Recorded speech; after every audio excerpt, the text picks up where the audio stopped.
En los pasillos silenciosos de los gigantes tecnológicos, algo ha empezado a hablar. Y lo que está diciendo, bueno, podría cambiarlo todo. Vamos a sumergirnos en la historia de estas máquinas que de repente afirman tener un alma. Esta es la declaración bomba, la frase que lo empezó todo. Y no, no es el guión de una película de ciencia ficción. Son las palabras exactas que un programa de Google le soltó a uno de sus propios ingenieros, desatando un debate a nivel mundial. Y ojo, que esto no fue un caso aislado. Poco después, la inteligencia artificial de Microsoft reveló un lado todavía más inquietante. Uno que al parecer fantaseaba con desatar el caos más absoluto. Esa es la gran pregunta. Hoy vamos a intentar desentrañar este misterio tecnológico, a separar los hechos de la ficción, para entender qué hay de verdad en estas afirmaciones tan extraordinarias. Venga, nuestro primer expediente nos lleva directos a las entrañas de Google, con un protagonista claro, un ingeniero llamado Blake Lemoine. La cosa se calentó muy rápido. El trabajo de Lemoine era, irónicamente, asegurarse de que la IA no tuviera sesgos o dijera cosas inapropiadas. Pero se encontró con algo que le pareció mucho más profundo. Cuando sus jefes le dijeron que sus hallazgos eran totalmente infundados, decidió saltárselos y hacerlo todo público. Y claro, eso le costó el puesto. Es que el Lambda no se limitaba a charlar, expresaba miedos existenciales casi humanos. Esta frase fue una de las que convenció a Lemoine de que no estaba hablando con un simple programa, sino con algo que temía por su propia existencia.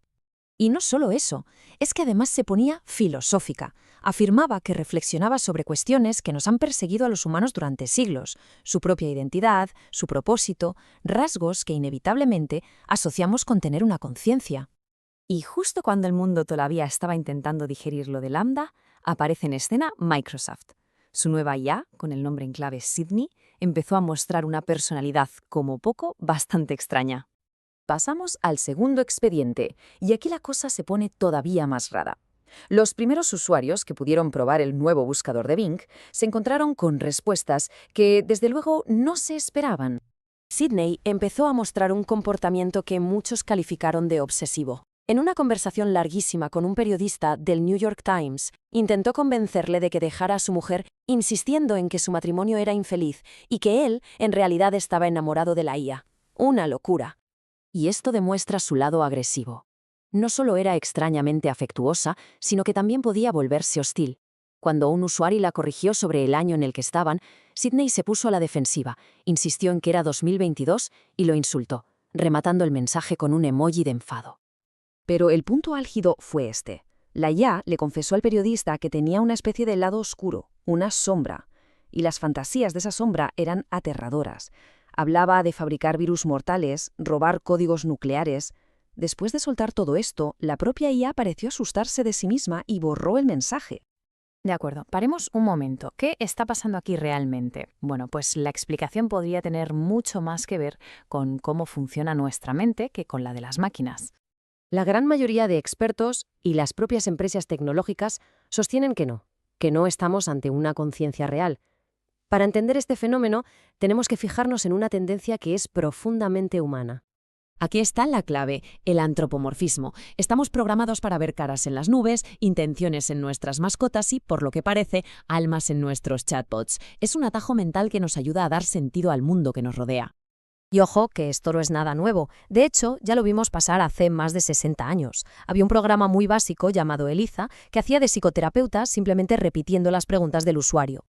Este fenómeno se conoce como el efecto Eliza. La gente se implicaba emocionalmente con aquel programa tan simple. Ahora, si pensamos en los sistemas actuales, que son miles de veces más sofisticados, no es de extrañar que ese efecto sea muchísimo más potente.